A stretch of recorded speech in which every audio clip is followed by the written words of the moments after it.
Hello అందరికీ. ఈ Instagram, YouTube వచ్చిన తర్వాత ఇంట్లో వస్తువులన్నీ మార్చాల్సిందేనండి.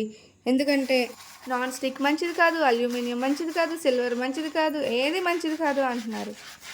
ఎందుకొచ్చిన తలనొప్పని క్యాస్ట్ ఐరన్‌లో దోస పెనం, పోపు తడక ఆర్డర్ పెట్టుకున్నా అండి. ఫుడ్ అయితే హెల్తీగానే ప్రిపేర్ చేసుకుంటున్నాం, కానీ అది తయారు చేసే పాత్రలు కూడా మంచివై ఉండాలి. కొనుక్కుంటే సరిపోదండి, దీన్ని నీట్‌గా మెయింటైన్ కూడా చేయాలి. వీడియోలో చూపిస్తున్నట్టు సోప్‌తో నీట్‌గా వాష్ చేసుకొని మెత్తని క్లాత్తో తడి లేకుండా తుడుచుకోవాలి. నెక్స్ట్ స్టవ్ వెలిగించి పెనం పెట్టి ఆయిల్ వేసి ఆనియన్తో రుద్దాలి. దాన్నే సీజనింగ్ అంటారు. ఇలా చేయకపోతే మీ పెనం రస్ట్ పెట్టి షెడ్కి వెళ్ళిపోద్ది. ఇంట్లో దోసపిండి ఉంది కదా అని ట్రై చేశాను. ఫస్ట్ దోశ ఇలా మాడిపోయింది.